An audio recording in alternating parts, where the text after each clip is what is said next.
Started. All right. So we are here to talk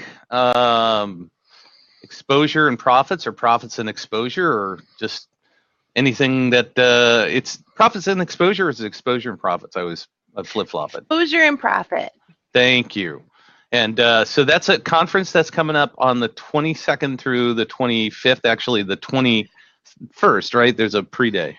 Yeah, the main event is Friday, Saturday, Sunday, but there's an optional add-on pre-event on Thursday with Treese Barbie and Annie Boyum, and then there's VIP on Sunday night and Monday morning. So. Very cool. So how long have you been doing this? Tell me a little bit more of the background of it, how to get started, because you do lots of events. Lately.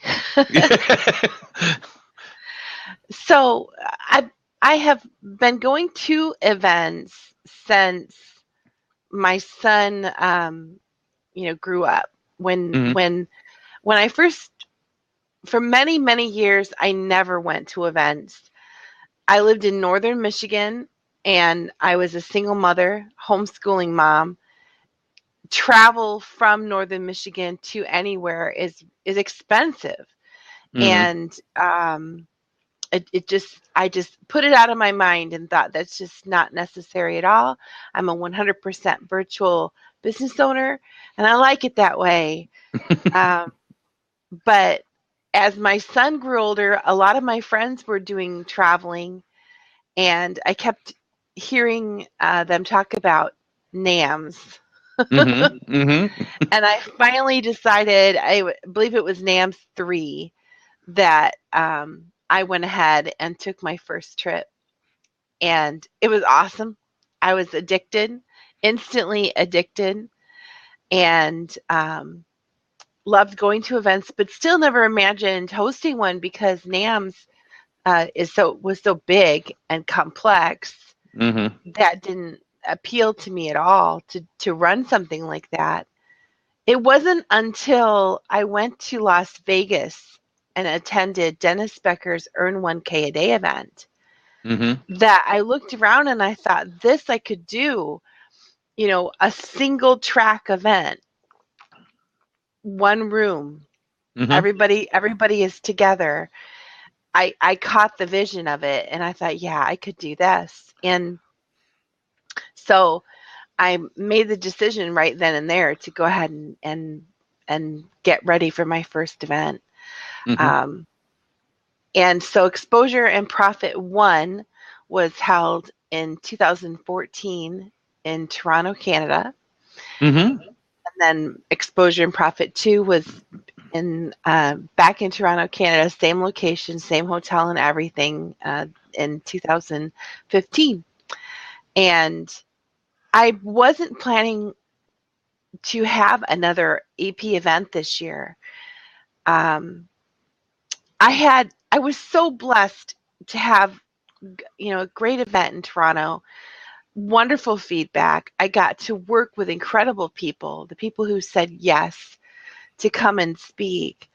I remember sitting at Exposure and Profit 2, and Stu McLaren was my keynote. And he just so wowed the crowd. There, people were so inspired. There were people with tears in their eyes, just thinking about everything that they could do with their business, the model that he was setting, that you can do so much good work when you make your business more successful. Now, just so people know, Stu is the inventor or proprietor of Wishlist Member, right? Yeah. He no longer runs it. He sold out his share to pursue other interests. He didn't want to strictly be a software guy anymore. So there's a lot of different things he does now. But yeah, check him out at stu.me if you guys want to learn more. He's incredible. stu.me. So I thought this was so good. I don't know how I could do it any better. And so I thought, until I get a vision for what I could do better, I'm probably not going to have another EP. Well, meanwhile, Nicole Dean and I do Beachpreneur events, which is just for women. We've had. I know, I'm so jealous. We've done 3 beach conference events in hotels on beaches in Florida, and we've done 4 beach retreats on Pensacola Beach, all for just the girls. So I thought, if I never do another EP, we'll continue to do beach camp, and that'll be my joy. Well, then at NAMS this year, the last NAMS workshop as we know it, when David announced he wouldn't be doing it anymore, we were sitting at dinner that after the event. You were at the next table. Yes, I was. And we were all out having pizza, and I said, David, I said, if you're not going to do NAMS like this anymore, you know where my mind goes. And he says, what? And I said, I'm thinking EP Atlanta. And he's like, really? And he spoke at EP2 in Toronto. Anyways, he messaged me later and said, hey, you know what? If you're doing it, I'm there with you. I support it and think it's great. And so, boom, I got excited. Yeah. There was your vision. Ding, ding, ding, ding, ding. A lot of people wondered why on earth I was doing EP in Toronto in the first place, but I live in Michigan, so Toronto is really close to me. It's closer, 4.5 hour drive to Toronto versus a 12-hour drive to Atlanta. And I knew a lot of people there and had a great relationship with an event planner. It made perfect sense. And now Atlanta made perfect sense. So. And I'm so appreciative that the hotel is like right at the airport as opposed on getting on MARTA and going all the way up to it's like completely the opposite end is where NAMS was in Atlanta. This hotel is actually where NAMS 3 was when I visited. It's the first few NAMS were held there.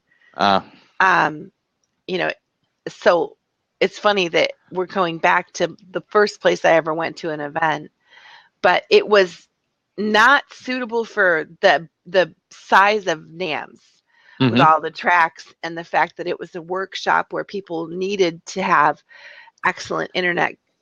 It just wasn't suitable for that, but it's perfectly suitable for a single track event like EP. So how has it grown over the years? What was the attendance the first time, the second time, and what do you expect in the third?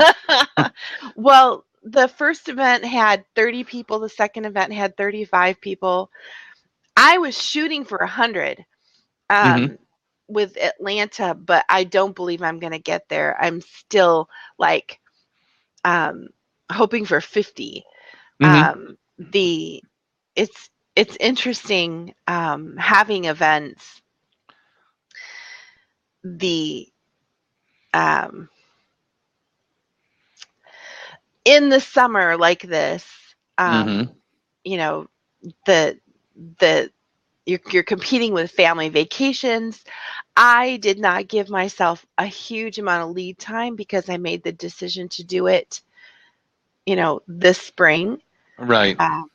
And I made date decisions based on several circumstances. And I'm happy. I mean, compared to NAMS where there are hundreds of people in multiple tracks, I'm happy. Well, that's good. That's bullcrap. I wanted 100 people. So in this single event, what is the give the audience? I mean, because this is recorded, so they'll be up, and so people don't know anything about it. That's why I wanted to have you on, just to let them know, what it is, how it works, who's speaking, what can they expect to get out of it, other than friendships, which is the main reason I go. Yes. Well, so Exposure and Profit. When I had the first event, I was sitting around with Nicole and Connie in Las Vegas, and I said, I just want to try out all those ideas that I've had, when you go to events and you say, well, I don't like how they do this. I wish they'd do this. I just want to try that out. Um, I have never been to an event where they did small group masterminds, and so I wanted to try that. And of course, it was really well received, very successful. It's something that people who return to EP really look forward to. So there's 3 things that I think sets EP apart from many of the other events that you attend. First, the schedule is gentle. You don't have to get up at the crack of dawn. The earliest we begin is 9:30. Awesome. On Sunday, we don't begin until 10. We take a 2-hour lunch break. So if you want to go out and have lunch outside the facility, you can. And you're not feeling terribly rushed. And our schedule calls for everyone to be out of the room no later than, say, 6:15 in the evening.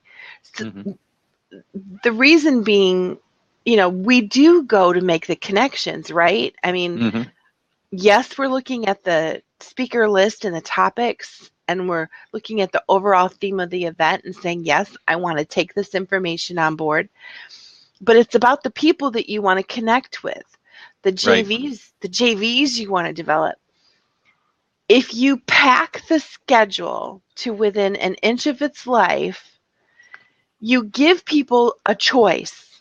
They can either come with you from early until late and have, and miss all their opportunities, or they can abandon ship and go make their own schedule, which is what we see happen a lot at events.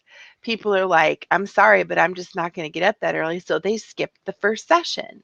Or they say, I'm sorry, but, I really need an extra half hour to visit with this person. So they're not right back after lunch for the next session. And that's very demotivating to people, to speakers, when their session is not well attended. And sometimes I know some people are thinking I'm picking on David and NAMS, but NAMS is a very different beast with multiple tracks. Right. So we all had choices all the time about where we were going to be. Well, it was conflicting too, because you had 2 rooms that you wanted to be in at the same time, and you couldn't watch them both. And that was one of the challenges, and there wasn't any repeats, so a lot of times you had to choose between your friend and another session that you wanted to go to or what have you. I go support this person? I was bouncing around. I only made it to, half of the session because I wanted to support 2 people at the same time, Yes. Yeah. So, I mean, there's so much that's cool about the way a multi-track event works.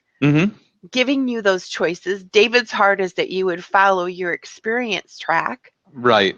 But yeah, the human side of it is calling for different actions.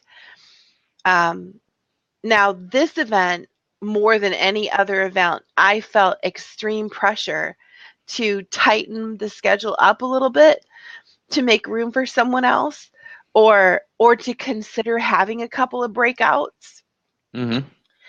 But I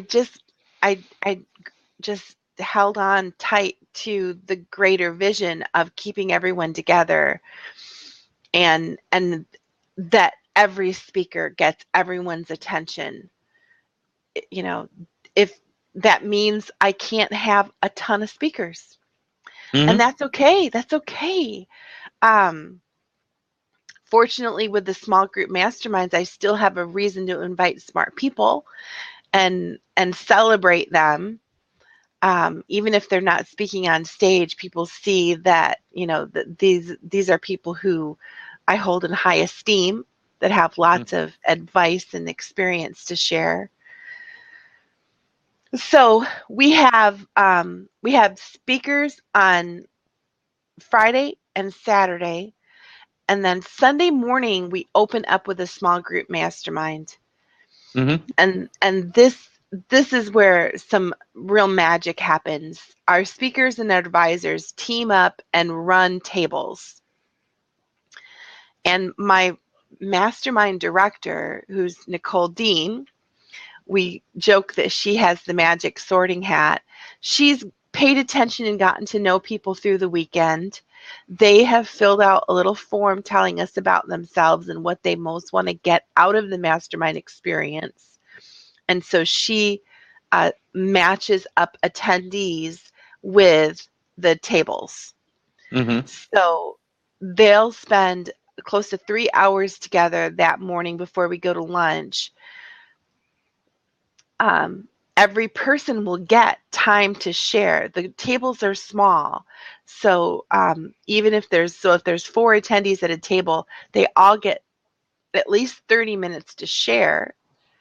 And then there's, at least 15 minutes for people to give feedback, or however it works out, however it best plays out at that table. Everybody gets attention. Everyone feels like they're heard. And I love it. There's so much good that comes from it. And I do not, there's something funny about my events, my EP events. I don't speak, Mm-hmm. and I don't run a mastermind table. In fact, I don't do much. Well, good for you. I'm there. Mm-hmm. I'm greeting. I'm introducing speakers. Actually, I'm not even doing that because I have an MC. I've got Bob Jenkins. Yeah, he did a great job at NAMS. He did an awesome job. Yeah. So I'm there to greet you in the morning. I'm there to say goodbye at night, and I'm there. But I run Exposure and Profit the way I run my business. I have made a living shining lights on other people. Mm-hmm. And that's what the event is all about. But I do I float around to the tables and listen in on the conversations, and we're all paying attention. If we have accidentally make a bad match, if someone is like, I don't think these Overwhelmed. advisors, well, we might have made a bad guess about Mm-hmm. where somebody belongs, and as you're chatting and you realize, boy, I don't know if I've got any input for this person, but I bet so and so would.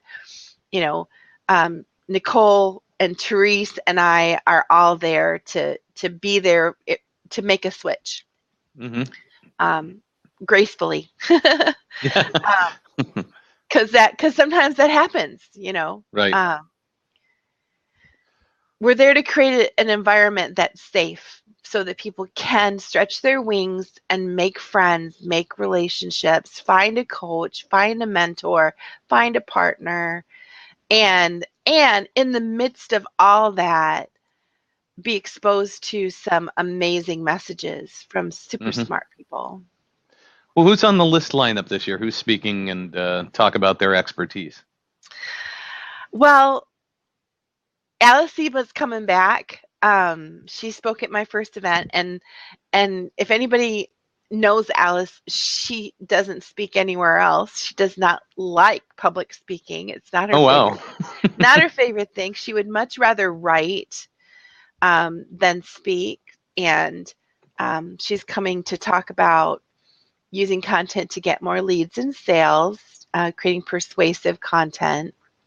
Nicole Dean is going to be talking about how you can get your competition to happily promote you with an affiliate program. Crystal Collins is going to talk about using video to connect with your market. Ron Douglas is talking about content hacks that will get you super cheap traffic from Facebook. That's on day one.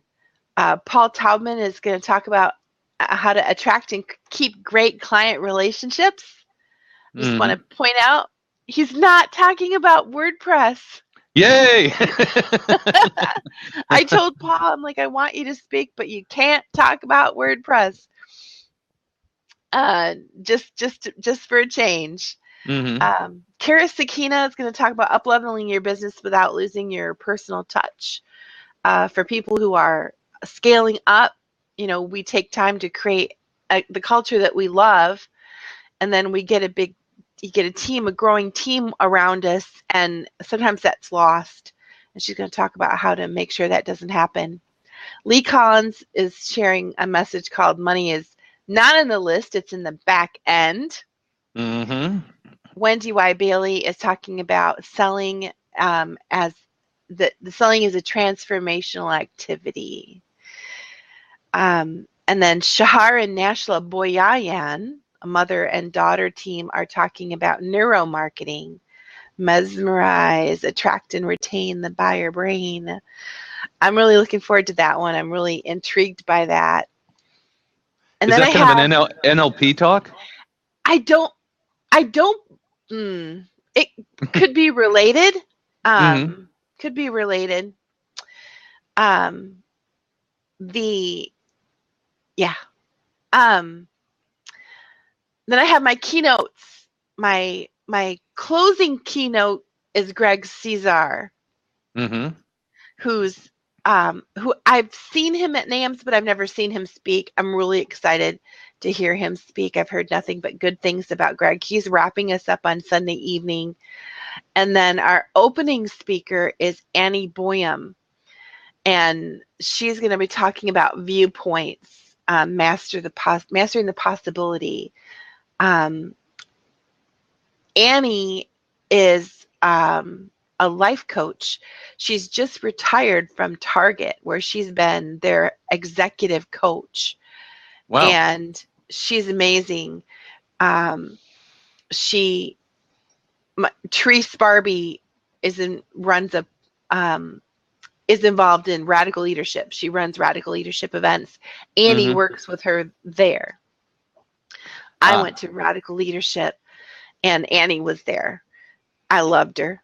I think that her and Therese do radical leadership. Like, I think they do RL Ninja mind tricks on me. Only in a good way. So you guys know Paul Evans. I had Paul Evans marked for my opening keynote, but we were waiting for some travel plans to shake out for him. He was like, "I'm a yes if," and it didn't shake out. The person who had decided to book him for a morning breakfast, and it just wasn't working. And I'm like, well, I just lost my morning keynote. I've got to go back to the drawing board and figure out who I want to have open the event. And that's when Therese suggested Annie, and I got excited because so many people, some of my speakers even are still in a well, I don't know if none of my speakers, well, yeah, some of my speakers are still actually working a corporate job while they're building their main business. And I love that she's just on that tip-off edge of having left corporate America, and now she's a solopreneur, and she understands what it's like to be in that place. And to bring her to speak to people, knowing how engaging she is, I'm excited. So out of the 50 people that are showing up, what kind of range of businesses are they in? What kind of things do they do? They're bloggers. They're service providers in the online marketing world. Whether that's a graphic designer or a web designer, or virtual assistant, pretty much the people that we're used to being around. So the NAMS type people. So people that do either starting their own business, trying to figure out where they want to go. Yeah. Definitely a great. EP is a content marketing conference and mastermind. So they're content marketers. I don't think I have like anybody who's an offline business owner trying to market their stuff online. I think they're pretty much all virtual like me. but lots of new people to get to know. That was one of the challenges I had in having an event in Atlanta, is that I know so many NAMsters there that I could have invited to speak. And I really wanted to shake things up, like having Lee Collins speak. Some people thought he was a NAMS instructor, but he'd never actually spoken there. His wife has spoken at all of our beach camp events. Mm-hmm. I really reached out to capture new people. And because that's half the fun, is if it's great. I mean, if David were not discontinuing NAMS workshop as we know it, I would have continued to show up no matter what. Right. Even if it were only my friends there, I would have continued to show up, because that's just me. I'm that kind of a junkie. But it's better when I know I'm going to meet new people. Mm-hmm. And that's the thing that I really wanted to invite new faces, to make new connections, so that when you come from Chicago, you're being exposed to someone new. Yep, and I love that. Have the opportunity to impact somebody new. Yeah, and there's some, going to NAMS, there was always like the core, and then there was like new people every single year. So it was kind of a mix of both. You had the people that you always know, you, Nicole, Therese and Bob and Felicia, and so there was the same old, but then there was this like influx of new people every single year. It was different. I'd say half the crowd was different. Yeah. So that's one of the attractions, is like you said, is getting to meet new and different people, because part of it too is we're there to expose ourselves to a new audience. I mean, that's what as I'm a mastermind guy, so and then Kurt Scholey's on the call too. He's got a mastermind, and so those are all it's great to get down and to meet these new people, and to and also to experience the new speakers. I really like that. I mean, I really like that it's not the exact same lineup, because I mean, I love Paul Evans, but I've heard him speak 2-3 times, and Scott Smith speak 2-3 times, and you pretty much know who they are and what they're going to say. So it's nice to get exposed to different people as well. So that's something I'm really excited about. Yeah, it's interesting when you say that about Paul Evans. That's true, and he creates an environment, right, of excitement. Yes. Which Annie will as well, and she'll be an unknown. I remember one of my favorite NAMS speakers. I'm sorry, I cannot remember the name.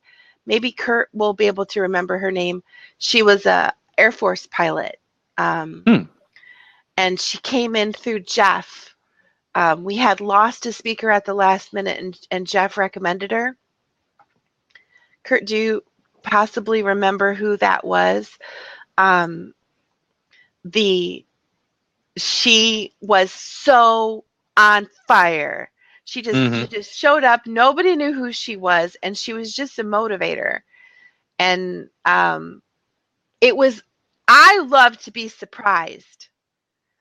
I freaking love it. I love to have somebody do something so totally unexpected. And that was so totally unexpected that this woman would come in her Army gear and have us all doing, this like engage. She had us all doing this engage motion. And we were all laughing, and we were all grinning, and we're all on fire. And it was like all so totally unexpected. That's cool. I want to deliver that in EP. I want to deliver something that's unexpected and fun, and that I'm just so glad I get to work with the people I get to work with at this event.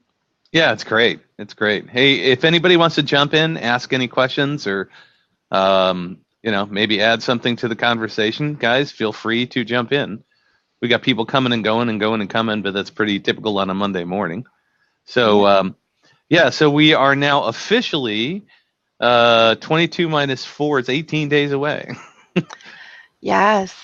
Yeah, and it's not too late to sign up. Anybody who's watching this or watching the replay, Mm-hmm. it is not too late to sign up. I am always blown away at how many people sign up, even in the final days before the event. Mm-hmm. People who are in the area will come out of nowhere. And I had a gal at EP1 the morning of the event email me and say, can I come? Can I come? And I didn't get the email until after the event had started. Mm-hmm. And I was like, oh my goodness, I'm going to respond and tell her yes. And as I was doing it, this girl walked up to the table and she said, I emailed and I didn't get a response, but I thought I'd just show up. And I was like, yes. That's awesome. I know that you try to make plans, but sometimes, Mm-hmm. you can't. You don't know if you can get a babysitter. You don't know what what other things might going on. But this is an event where even if it's last minute for you, just buy the ticket and show up. Yep. I guarantee you that I'll have space because I wanted 100. Well, I've been talking to some people down in the Atlanta area and letting them know and just saying, hey, if you want to show up, here's the link. As a matter of fact, Alfred asked, what's the link? I posted that in there. And so we went and checked it out. Now, Alfred's in Pennsylvania. So you never know. Alfred might just hop on a plane and show up. And I'm sure some other people will too. So in the mastermind, what kind of things do people talk about? What are the goals of it? Well, I last at EP2, we paired up David Perdue and Ronnie Nijma. Ronnie, both great guys. Yeah, they ran a table and they had these incredible guys at the table with them. This one kid, Alex, is just brilliant. Mm-hmm. And, within an hour or so, David and Ronnie are like, we just want to hire you. Are you available? You're incredible. So they were obviously talking about how his software skills could translate into real income for him, mm-hmm. where his attention could best be focused. Both David and Ronnie are familiar with software development with an eye for, making sales. Mm-hmm. And so they were perfect for him. Other tables were focusing in, a lot of people were really interested in the video marketing. So we had them teamed up with the big three marketing agency people that were there. Lot of, how do I build my list? How do I get my first affiliate sales? How do I break through and get people to take me seriously? The cool thing about a small group is people will just ask the real question. Mm-hmm. They'll make the honest admission. Something like if Dennis Becker, I love Dennis Exposure and Profit event. I've been there twice. He does a mastermind, but it's the whole room. Mm-hmm. So we're talking 60, 70 people in two big circles, one right outside the other, and everybody's sharing. And so it's not like a mastermind. It's diluted. It's like everyone's giving their 30-second speech. Right. And maybe they're asking a question and a few people are trying to make a smart answer, but mostly you're just trying to get in a little sound bite for the room. And that's how Dennis runs it, and people enjoy it. So, right. but that's definitely not my style. When you're in a small group where there's only a few other people, you give up the grandstanding and you just say, listen, here's the deal. I've busted my butt on this product and nobody's promoting it. What's wrong? Right. And so then you've got, like Lynn Terry and Paul Taubman were teamed up. You got Lynn Terry going, let's open it up. Let's bring it up on the screen. Let's see what's going on. And then she very honestly gives the feedback. of this is why I would not promote it. And this is what would make me change my mind. Mm-hmm. That's the kind of golden feedback that you can get in a small group. There's a very low risk for everybody and a high return. Mm-hmm. So I love that. Yeah, I Love agree it. with you. I run one mastermind up here, and then I belong to another mastermind. And both of those groups are limited to about 6 to 12 people. The one that I run is all people in the marketing industry. So there's a couple of photographers, there's a videographer, a blogger, a press release writer. At one time, we had an aerial photographer in there, a guy who flies drones. Just all cool stuff. And all we do is we get together and just like brainstorm ways to help each other's businesses, which Mm-hmm. is really super cool. And then the other one I belong to is more spread out across what I consider to be traditional businesses. There's a insurance agent in there, financial person, a person that does like welcome mat type stuff, welcome home, delivers door to door to people, a jewelry store owner. And it's the same kind of thing. It's a small group of about 5 or 6 people where they're putting forth, okay, here's my problem. And then you get this collective knowledge base from all these different people, which Mm-hmm. is really awesome. Yeah. I mean, different experiences that really help people see different perspectives. My favorite thing I ever got out of it was I had one person who basically screwed me over. I usually bill half and half. And I got really angry. And it was like, it wasn't a huge amount. It was like $500. And then in the mastermind itself, all the people said to me, it's like, you're spending all this time and this energy chasing $500 when you could be making $500 in a couple hours. So you're hurting yourself twice, because one, you're never going to get it, and two, you're preventing yourself from actually making money. So just let go. And that was hard, but they were Mm-hmm. 100% right. It's just from their experience, they just said, stop being stupid and, go down that right path. So I think that's one of the cool things about masterminds is Yeah. people bring their life experience into it. Yeah, it's an opportunity to get real and get past all the baloney, Right. Hmm. Yeah, I love that. So any other special things going on in there that we can, is there like a night on the town, or is it just everybody free for all afterwards, or what's happening? Yeah, it's free for all. In Toronto, we did have we had friends that were there that organized a trip downtown because the hotel was really close to the airport there too. Um, there's no at this point there's no planned dinner, but come on, Teresa and Bob were there, so Right. it wouldn't surprise me at all if that happened. Uh-huh. I will tell you this: you can expect coffee in the morning and in the afternoon. We always have hot coffee and tea, which you might not be used to. Yeah, true. Since David never gave us coffee, um, I love to have coffee in the room, and um, and by the way, sponsors help to pay for that. If there's anybody looking for a way to shine in front of a Hmm. group, even if you can't be there, you can talk to my sponsorship director, Deborah Lloyd, about potentially sending some swag Hmm. or sponsoring a coffee. We're still on the hunt for things like that.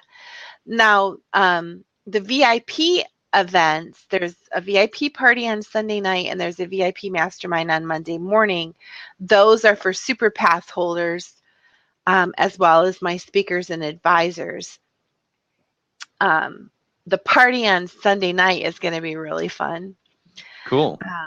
I've talked about it in the Facebook event group, so it's not a complete secret, but there is Hmm. a theme. I won't mention it here because you have to go check it out.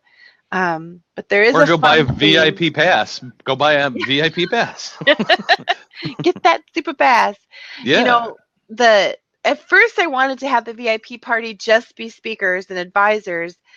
And then I just thought, well, who do speakers and advisors want to spend time with? They want to spend time with people who want to spend time with them. Right. So by providing a super pass that lets people upgrade for access to those events, I thought I'm creating a win-win experience for everybody. Mm-hmm. So can't wait for that. This is new. I have not done the VIP elements before. So looking forward to that, Very cool. especially the theme of the party.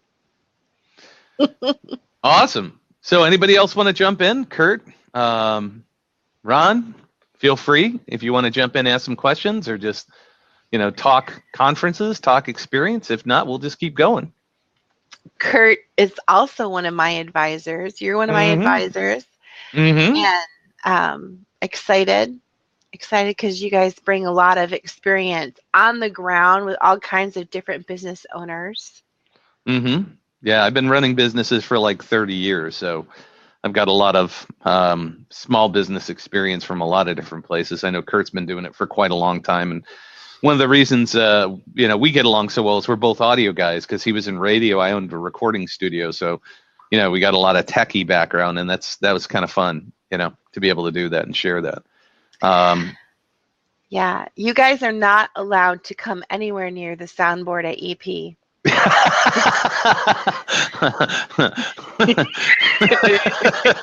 You guys are released. Okay. So who's running sound? Do we know him or her? Well, I have an AV company, and Raven Perkins' teenage son is my volunteer. Awesome. He just wanted an excuse to bring him. Oh, that's cool. Yeah, Kurt is bringing his camera, but I made sure that was out of pure joy. Yes. And not feeling like he had to. Because you guys always bust your butt at NAMS. And I just so look forward to seeing you guys relax. Yeah, I'm looking forward to that. Just but you always know you have a backup if something happens. You got somebody in the room that can. We can't. I'm not good at CPR, but I'm really good at cables. So yeah. Well, that's what the AV company is for. It's it's funny. I'm picking on David, but he has his own AV equipment, so there's no AV guy to call. It's him and his team. Right. I hire an AV team. Everything that they ever told me not to do, they said, don't hire an event planner. So I hired an event planner. Right. They said, don't pay for coffee. It's too expensive. So I buy coffee. It does make the out-of-pocket expenses higher for sure, but it's the experience I want to deliver. Right. I love that. Yeah, the last thing I want to do at my event is have to jump up and deal with some silly thing with the hotel. I am a text away from my event planner to say, yo, make this happen. That's what I want. Mm-hmm. But that I'm a solopreneur. That's the thing is I create income, not work. Right. Very nice. The same thing has to happen at my events. If I go, it's really cute actually, at whether it's at beach camp or EP, people are always saying, I know you're really busy and you probably don't have time to talk. And I'm always like, yeah, I do. Yeah, I do. Well, see, I love the fact that you do that you take the stress off yourself so you can actually participate in it. It's not just an experience for everybody, but you get a lot out of it too. Yep. That's awesome. Wouldn't have it any other way. It wouldn't be any fun any other way. Yeah, and I mean, I know the stress that we used to have in the war room in NAMS. I mean, it was like mayhem a lot of times trying to keep 4 or 5 rooms going at the same time with tech equipment and setting it up and stuff breaking down, stuff getting moved. It was just it was crazy, cray. And it was hard for the people who are working the event to enjoy the event. So it's great that you do that. It's great that you got an event planner and AV company, because that takes a lot of stress off everybody. Yeah. It's interesting though. There's a magic that happens at NAMS in the midst of all the hustle and bustle. Oh yeah. The AIDS bond. Mm-hmm. They feel part of things. There's, that's what's so cool about deciding to run your own event. You get to try all those things that you wanted to try, and create what you want to create. And sometimes it backfires. The first EP, we declared it an introvert-friendly event, and we did several things in order to back that up. So, and I still actually have only my keynotes are allowed to break these rules. My keynotes are really allowed to do anything because I'm trusting them with the culture and environment and experience that they're creating. But all my other speakers are not allowed to say, "Has anybody done that? Raise your hand." That's what speakers who are insecure and need a little feedback to feel better about themselves do. Introverts hate that nonsense.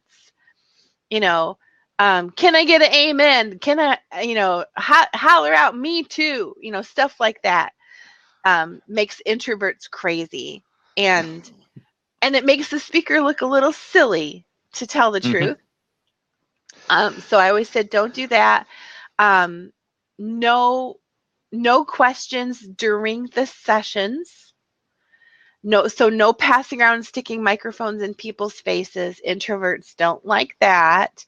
Instead, we had forms where you could fill out the question, and you could even check a box and say, "I would like Kelly to ask this question for me."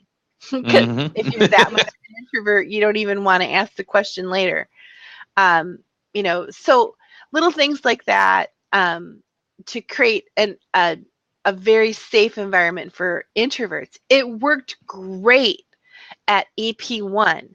Introverts came and said, "I felt safe. I felt like my boundaries were respected every minute."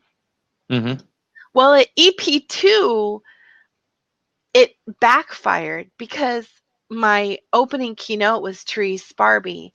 And one of the things she's so good at is opening up and getting people to agree to come in and play all out. And she was trying to balance honoring my introvert-friendly requests with her way of doing things, which is very engaging. And I could see that she felt throttled by it. And I apologized to her later, and I said, "I'll never throttle you again, I promise." I want all Therese on all cylinders all the time. So now I don't even call it an introvert-friendly event anymore. I still tell my speakers, please don't ask my people to do dumb things. Don't ask them to get out of their chair and stretch just so that you can have a minute to catch your breath. Anyways.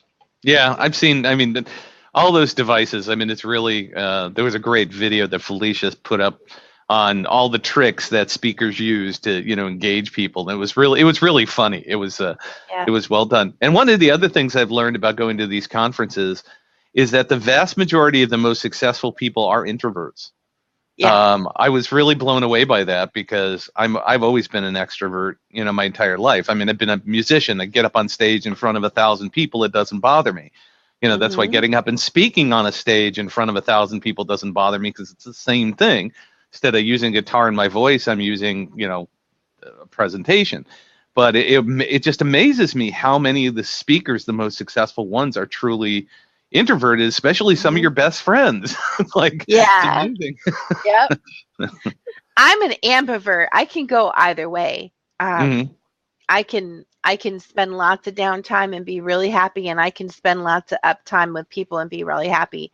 But it depends on the size of the crowd, how quickly I might tap out. But here's, like Felicia's, she trains speakers, so of course she teaches those tricks of the trade for engaging the crowd.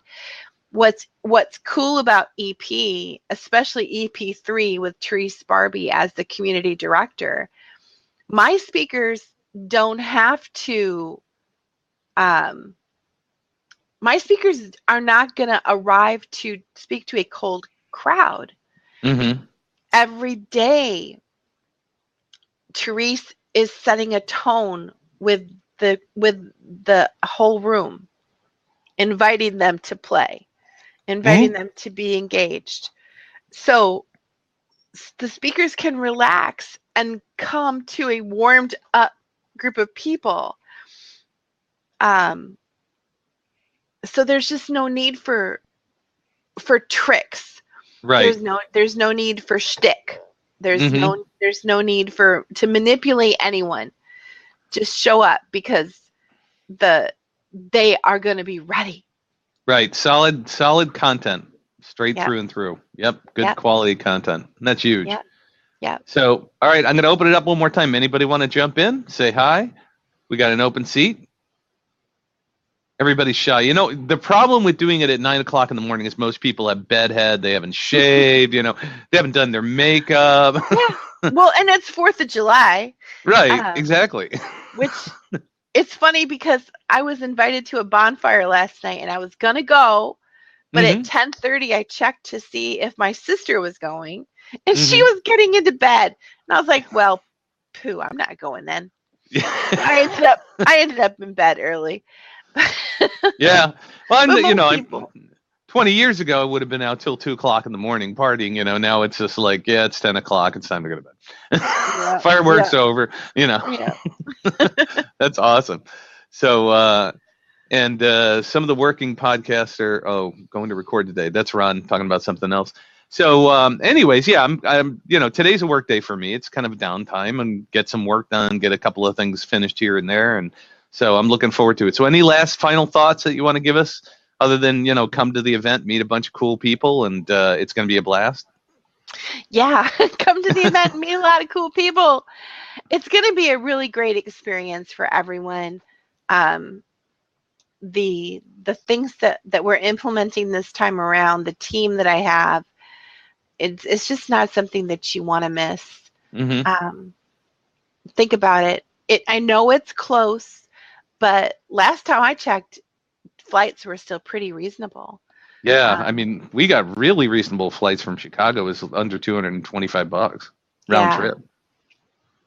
Make it happen. Come give it a try. I will be recording. I have not. I will not decide. I haven't decided yet if I'm going to sell recording sets. I probably will. But there is going to be there's going to be an experience after the event for people who couldn't come. If I'm happy with my recordings and I decide to sell them, then everyone will be able to promote that, to everyone, all their circle that didn't come. But I'm also planning to do my hot seminar series for the first time in many years. The domain Hot Seminar Series, I've owned it for a long time. I used to run a summer seminar series, and I'm going to do it again, but it's going to be to carry on from what we experienced at EP3. So I'm going to invite my advisors to come and present. Cool. Since they didn't get to do a presentation at EP3, they'll be able to present. I'll have my speakers come back and do some kind of next level thing so that it builds on what we experienced at EP3, and it's something that people at home can consume, and even though they didn't get to come, they feel like they got to take in at least the teaching, if not the overall experience. Right. Very cool. So I'm working on that. I will know more soon. So I'm excited about that. I am too. I'm excited to see you in a couple of weeks. And you know me, I always come packed with everything, tech, backup, loaded and ready to go in any kind of emergency, whatever help you need. Me and Kurt are there. So I'm really looking forward to it. Kelly, thanks again. So I'm glad you guys said yes. Well, we had to work out some details and just make sure we could do it, but it turned out to be the perfect weekend, so it's awesome. So thanks again. This was fun. I'll have a recording up a little later. Just for you people that don't know, this is sponsored by CBS, Central Bacon Studios. That's where it's recorded. And always remember to check out the Bacon Podcast, and that's baconpodcast.com. So check that out. And Kelly is one of my guests. Kelly was on one of the shows. Really great conversation a while ago. So thanks again, Kelly. It was a blast having you on. Nice to see you. The Blab will be put up on YouTube, and it'll be at blabwithbacon.com. So if you want to share it, so people want to see what your what the event's about, you at least got a nice recording that talks through all the details and why they should come. So thanks again. It was a pleasure. It was a blast, and I look forward to seeing you in 2 weeks. All right. Bye. Thanks, Kelly. Bye-bye.